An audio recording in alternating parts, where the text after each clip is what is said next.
Hello everyone, welcome to my channel Mohit sir's lecture.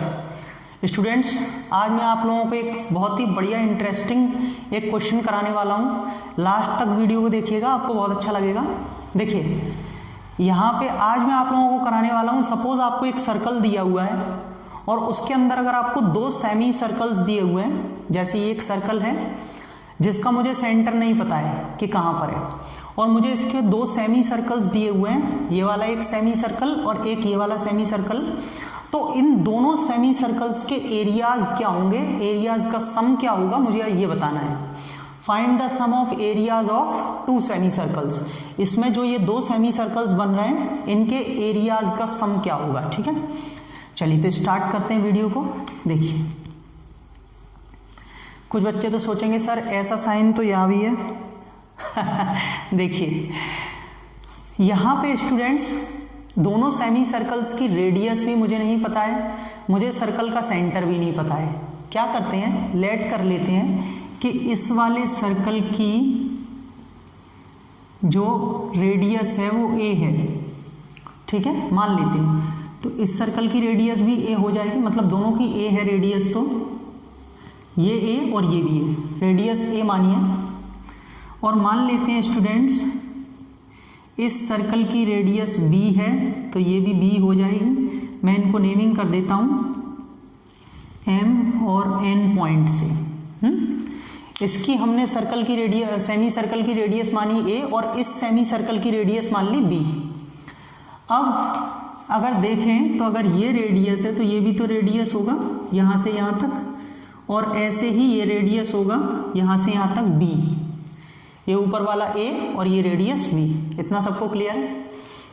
अब मुझे इन दोनों सेमी सर्कल्स के एरियाज का सम निकालना है, तो वो मैं निकालूंगा, लेकिन उससे पहले मैं एक काम कर लेता हूं। Let the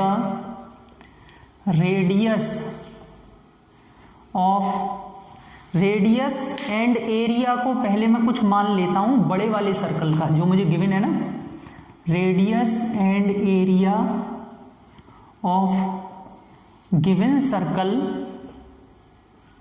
B r and a. मैंने मान लिया कि जो मुझे सर्कल बड़ा वाला दिया उसकी रेडियस आर है और एरिया पूरा कैपिटल ए है, जबकि मुझे इसका सेंटर नहीं पता है कहां पर है। देखिए इतना करने के बाद में स्टूडेंट्स एक काम करेंगे, हम इसको यहां ऐसे करके ज्वाइन कर देंगे। ठीक है, लाइन टेढ़ी तो नहीं है, नहीं थोड़ी सी है, चलेगी। परपेंडिकुलर, हम बिल्कुल एक परपेंडिकुलर एक लाइन ज्वाइन करेंगे। तो स्टूडेंट्स आप देखिए अगर ये ए है और ये बी है तो ये पूरी लाइन कितनी हो जाएगी, ए प्लस बी। ये जो पूरी लेंथ है ये कितनी हो जाएगी, ए प्लस बी। अगर आप चाहें तो इसको कोई पॉइंट का नेमिंग दे सकते हैं, आर नेमिंग दे दीजिए। ठीक है, थोड़ा साइड से हटके इसको आर नेमिंग कर दीजिए। अब इतना करने के बाद में आपके पास में हो गया। आप मुझे ये बता सकते हैं कि ए आर कितनी आएगी। इस बी को 2 मिनट हटा दीजिए, आपको कंफ्यूजन अगर क्रिएट हो रहा हो तो बी हटा दीजिए। ये ए आर कितनी निकलेगी, देखिए पूरी ए एम कितनी है, ए एम पूरी बी है क्योंकि ये बी है, और अगर स्टूडेंट्स ये ए है तो ये भी ए होगी। अब अगर ये पूरी ए एम बी है यहां पर और ये आर एम जो है वो ए है, तो ए आर कितनी बची, बी माइनस ए। ये ए आर कितनी बचेगी, बी माइनस ए। पूरे बी में से ये ए चला गया तो बी माइनस ए। इतना भी आपको क्लियर हो गया होगा बिल्कुल। अब मैं इसको यहां पे और आगे बढ़ा रहा हूं और मैं इसको नेम दे देता हूं क्यू। आर क्यू मुझे नहीं पता है कि कितनी है, लेकिन मैं इसे लेट कर लेता हूं एक्स, आर क्यू को। ठीक है, लेट कर लेता हूं, let R Q be x. यहां तक आपको सारी चीजें क्लियर होती जा रही होंगी। इसको हमने आर क्यू को एक्स माना है, ये C R A plus B है। अच्छा, तो ये बी आर कितनी हो जाएगी टोटल, वो भी ए प्लस बी होगी क्योंकि आर एम ए और ये बी पूरी ऐड करके बी आर कितनी हो जाएगी, ए प्लस बी। ओके, इतना करने के बाद में स्टूडेंट्स अब क्या करेंगे, आपको एक थ्योरम होती है इंटरसेक्टिंग कॉर्ड्स थ्योरम, जो कि मैंने अपलोड कर दी है अपने चैनल पे, आप चाहें तो देख सकते हैं। मैं उस वीडियो का जो लिंक है वो इस वीडियो के डिस्क्रिप्शन में डाल दूंगा, तो आप उसको भी देख सकते हैं, उससे ही ये रिलेटेड है। कैसे? वो थ्योरम ये कहती है कि अगर कोई दो कॉर्ड्स हैं जो एक दूसरे को इंटरसेक्ट कर रही हैं किसी P पॉइंट पर, तो AP into BP is equal to CP into DP ये होता है। मैं लिख देता हूं यहां पर AP into PB is equal to PC into PD, ये रिलेशन होता है। आप मेरी इस वीडियो के डिस्क्रिप्शन में देख लीजिए, मैं इस वाली वीडियो का लिंक डाल दूंगा जहां पे मैंने प्रूफ करवा रखा है, तो प्रूफ से आपको समझ में आ जाएगा कैसे। तो अगर ऐसा है तो स्टूडेंट्स यहां पर मैं क्या लिख सकता हूं, यहां पर मैं क्या लिख सकता हूं, RQ into CR is equal to AR into BR, ठीक है, या RB, एक ही बात है, क्योंकि ये दोनों भी तो इंटरसेक्टिंग कॉर्ड्स हैं। CQ एंड AB दोनों कॉर्ड्स हैं जो कि R पॉइंट पर इंटरसेक्ट कर रही हैं, तो ये RQ इंटू CR इक्वल होगा AR इंटू BR के इंटरसेक्टिंग कॉर्ड्स थ्योरम के अकॉर्डिंग। RQ कितना है स्टूडेंट्स? X। CR कितना है हमारे पास में? A plus B। AR कितना है स्टूडेंट्स? B minus A। और RB कितना है हमारे पास में? A plus B। BR ये रहा, A प्लस बी होगा ना, पूरा A प्लस बी, पूरा BR बनेगा। तो स्टूडेंट्स A प्लस बी से A plus B cancel, X की वैल्यू आ गई B माइनस A, यानी कि ये भी हमारे पास में कितना निकल के आ रहा है? B माइनस A, ठीक है, RQ X। अब देखिए यहां पर स्टूडेंट्स अगर मैं इसे ज्वाइन करता हूं इस वाले पॉइंट को इस वाले पॉइंट से, तो कैसे क्या होगा देखते जाइए, एक मिनट।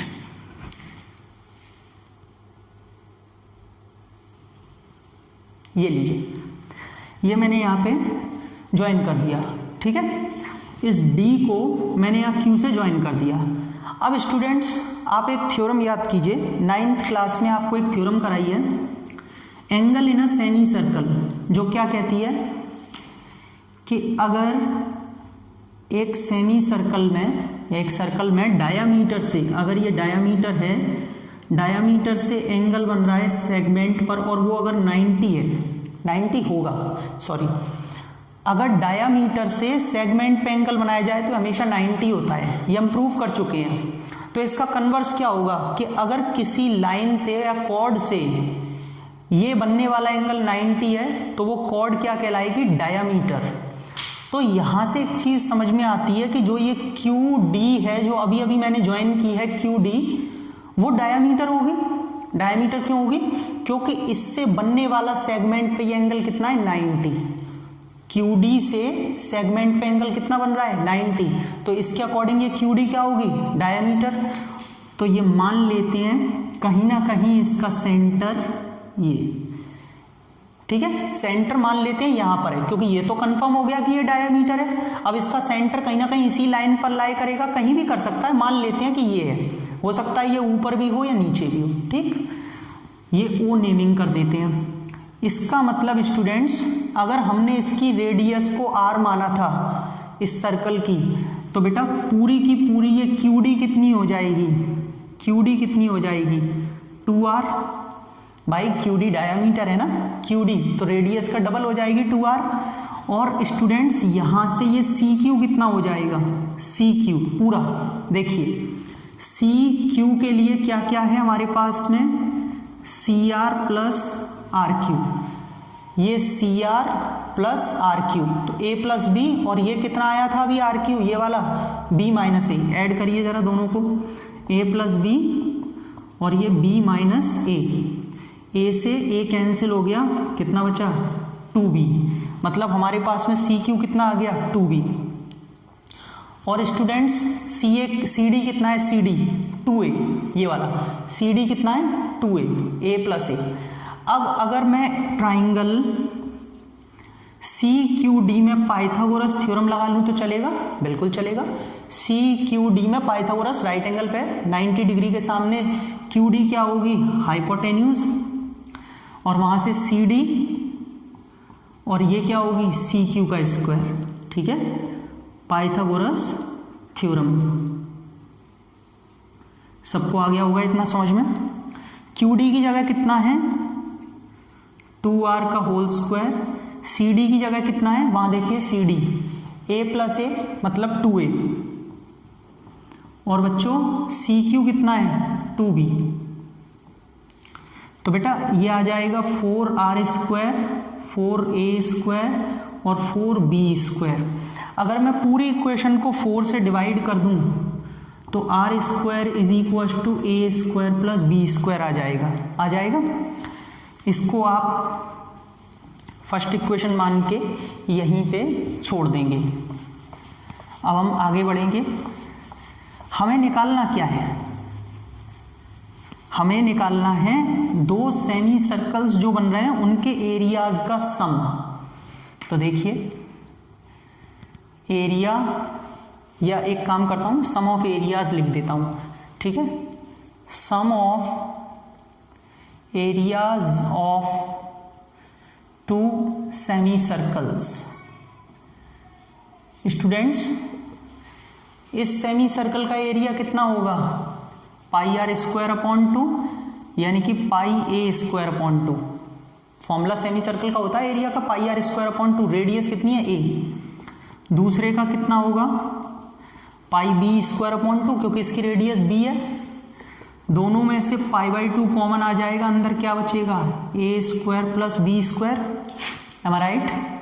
लेकिन students a square plus B square तो अभी अभी हमने फर्स्ट इक्वेशन में क्या निकाला है, R square. A square plus B square क्या है, आर स्क्वायर, तो यहां रख देंगे, यानी कि पाई आर स्क्वायर अपॉन 2। तो ये सम ऑफ एरियाज जो आ रहा है, sum of areas of two semi circles कितना आ रहा है, पाई आर स्क्वायर अपॉन 2। यही तो आ रहा है सम, पाई आर स्क्वायर अपॉन।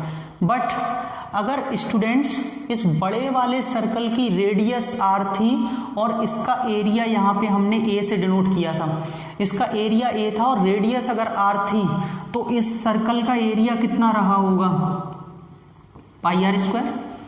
भाई अगर बड़े वाले सर्कल की रेडियस आर थी तो एरिया कितना होगा, फॉर्मूला क्या होता है सर्कल का, पाई आर स्क्वायर। यानी कि पाई आर स्क्वायर को मैं ए लिख सकता हूं।